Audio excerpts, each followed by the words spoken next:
ఆ జిల్లా మొత్తం వైసీపీ ఖాళీ.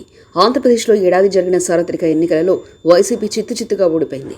ఎన్నికల్లో ఓటమి తర్వాత వైసీపీకి చెందిన పలువురు కీలక నేతలు వరుసపెట్టి పార్టీలు మారిపోతున్నారు. మరికొందరు పదవులకు రాజీనామా చేస్తున్నారు. ఇదిలా ఉంటే పశ్చిమ గోదావరి జిల్లా మొత్తం మీద వైసీపీ పూర్తిగా అన్ని నియోజకవర్గాల్లో ఖాళీ అయిపోయేలా కనిపిస్తుంది. ఈ ఎన్నికల్లో పోటీ చేసిన వారు రాజకీయాలకు పూర్తిగా దూరం కానున్నారు. ఎంపీగా పోటీ చేసిన గూడూరి ఉమాబాల ఇప్పట్లో బయటకు వచ్చే పరిస్థితి లేదు. ఆమె ఇక క్రియాశీలక రాజకీయాల్లో కొనసాగకపోవచ్చు. ఇక మంత్రులుగా ఉండి ఓడిపోయిన కొట్టు సత్యనారాయణ, కారుమూరి నాగేశ్వరరావుకు ఇవే చివరి ఎన్నికలు. ఉండిలో ఓడిపోయిన సివిల్ నరసింహారాజుకు ఇప్పటికే వయసు పైపడడంతో ఆయన కూడా వచ్చే ఎన్నికల్లో పోటీ చేసే ప్రసక్తి లేదు. అచ్చటలో ఓడిపోయిన మాజీ మంత్రి చెరుగువాడ రఘునాథరాజుదే అదే పరిస్థితి.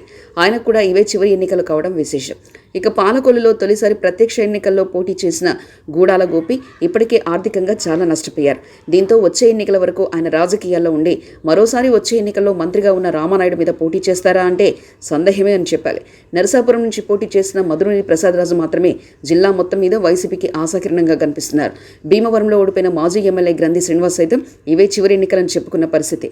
ఏది ఏమైనా ఉమ్మడి పశ్చిమ గోదావరి జిల్లా మొత్తం మీద జనసేన టీడీపీ బంధం చాలా గట్టిగా ఉందనే చెప్పాలి. ఈ నేపథ్యంలో ఇక్కడ వైసీపీ నుంచి రాజకీయాలు చేసే నేతలు ఎవరూ కనిపించడం లేదు. వైసీపీ మరో 5 నెలల్లో ఇక్కడ పూర్తిగా ఖాళీ అయిపోయే పరిస్థితి ఉంది. మరిన్ని కథనాల కోసం సబ్స్క్రైబ్ చేసుకోండి మీ అక్షర శిల్పం.